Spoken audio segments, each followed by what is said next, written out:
4,000 চাকৰিটো 2-3 মাহত হৈ যাব কিন্তু 1 লাখটো আমি শেষ কৰিব খোজা নাই 1.5 লাখ 2 লাখ লৰাই চাকৰি পাব যিখিনি লৰাই চাকৰি কৰিব নোখোজে উদ্যোগ কৰিব খোজে তেওঁলোককো আমি আজি চৰকাৰৰ পৰা পুঁজি দিয়াৰ ব্যৱস্থা কৰিছো যে 700 জনতকৈ অধিক লৰা ছোৱালীয়ে যোৱা 2টা বছৰত মাজুলীৰ পৰা চৰকাৰী চাকৰি পাইছে কোনো দালালক 1 টকা দিবলগীয়া হোৱা নাই বিনা পইচাত মেধাৰ ভিত্তিত চাকৰি পাইছে মই যেতিয়া প্ৰতিশ্ৰুতি দিছিলো যে 1 লাখ চৰকাৰী চাকৰি আমি দিম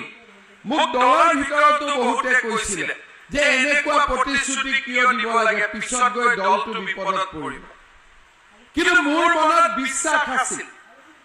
যে আমি দিব পাৰিম আজি 2 বছৰৰ ভিতৰত আমি 96,000 লৰাক ছোৱালীক আমি চাকৰি দিলো এটাও কোৰ্ট কেছ নহল এটা দালালে 1 টকা খাব নোৱাৰিলে নিকা পদ্ধতিত আজি 1 লাখৰ কম 4,000 কম 96,000 লৰা ছোৱালীয়ে চৰকাৰী চাকৰি পালে মোক এছেম্বলি টুডে 1 লাখ কেতিয়া হ'ব মই আৰু 4,000 চাকৰিটো 2-3 মাহত হৈ যাব কিন্তু 1 লাখটো আমি শেষ কৰিব খোজা নাই 1 লাখৰ ওচৰ চপাৰ লগে লগে আৰু 35,000 চাকৰি আজি আমি তাৰ বিজ্ঞাপন মুকলি কৰি দিছো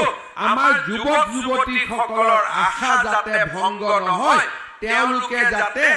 আশাৰ পোহৰ সদায় দেখি থাকিব পাৰে আজি এতিয়া মই ঢকুৱাখানাৰ কাৰেঙৰ পৰা আহি আছো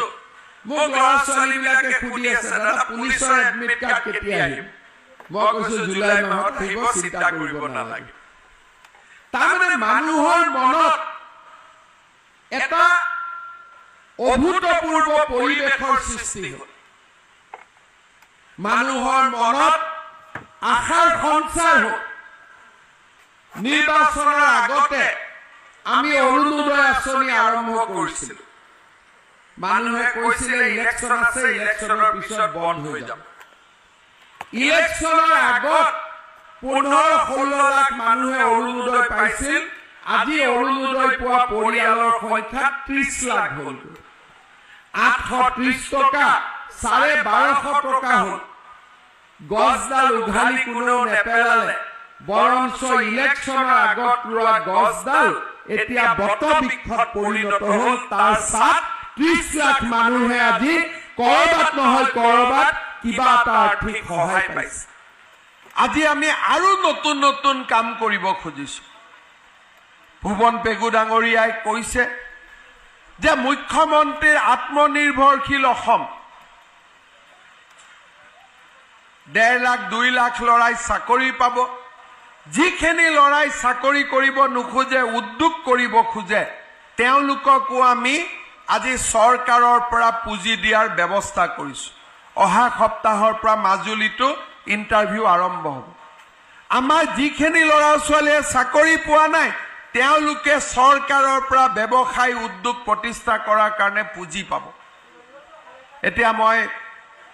যতে মিটিঙত গৈছো আৰু এটা নতুন কথা কৈ আছো যে আমাৰ বাইদেউসকলক আমি লাখপতি বনাম এতিয়া